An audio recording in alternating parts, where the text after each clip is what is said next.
Assalamualaikum урматтуу биздин каналдын көрөрмандары, сиздер менен биз дагы жаңы сабак сериясын баштайбыз. Бул деле араб тилине байланыштуу. Бул сабактарда сиздер менен биз цитаталарды окуйбуз, белгилүү инсандардын. Жана аларды которуп, жана грамматикалык талдоо кылабыз. Бүгүн сиздер менен окуй турган цитатабыз бул араб боючулу Najib Mahfuz'дун цитатасы болот. Ал айтат: "Фил хаяти إن لم تتعلم من الضربة الأولى فأنت تستحق الثانية." Эми аракеттерин кандай коюлушун байкадыңыздар. Эми которуп туруп грамматикалык деле талдоосун кылабыз. Ал айтат: жашоодо биринчи соккудан бир нерсе үйрөнбөгөн болсоң, анда сен экинчисине татыктуу болосуң дейт. Жашоодо биринчи соккудан же болбосо бир сыноодон сен бир сабак албаган болсоң, анда экинчи сыноого деле татыктуу болосуң деп айтып атат. Эми буну грамматикалык талдоосун карайбыз. Фил хаяти фи харфу жар, ал хаят исми мажрур болот. Ин харфу шарт болот.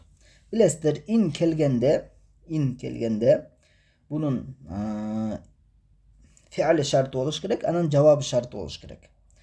Эми бул жерде лам татааллам бул индин фиали шарты болот.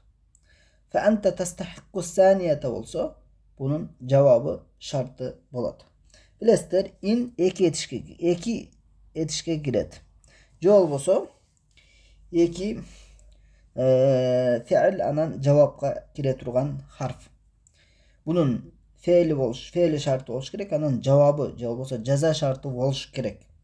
Бул шарт кыла турган белги.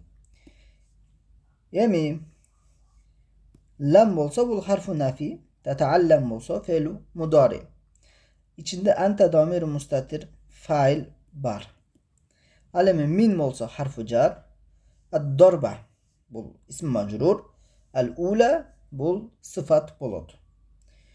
Фа бул фа, ушул фа болсо нол индин жавабына жармашып келе турган фа деп айтабыз. Мындайча айтканда, кээ бир учурларда индин жавабына фа жармашып келет. Ошол учурлардын бирөөсү мынакей: индин жавабы жумла исмия болуп калса. Жумла исмия болуп калса не болот экен? Фа жармашып келет экен. Эми фанын индин жавабы ушул фадан кийинки сүйлөм болуп атат. Фадан кийинки сүйлөм бул жумла исмия. Ал муптада хабардан турат. Анта бул дамир мунфасил, эмне муптада болот. Фи махалли раф муптада. Тастахикку жаңы бир сүйлөм. Ушул тастахиккудан бул жагы жумла фиалия болуп туруп, антанын хабары болот. Ошондо тастахикку фейл мудари марфуун бид дамма. Анта дамир мустатир файли бар. Ас-санията болсо бул не? Мафулун бих болот. Мына ушундай. Цитатаны дагы бир которуп кайталайбыз. Жашоодо сен эгер биринчи соккудан бир нерсе үйрөнбөгөн болсоң, анда сен экинчисине татыктуусуң деп айтат.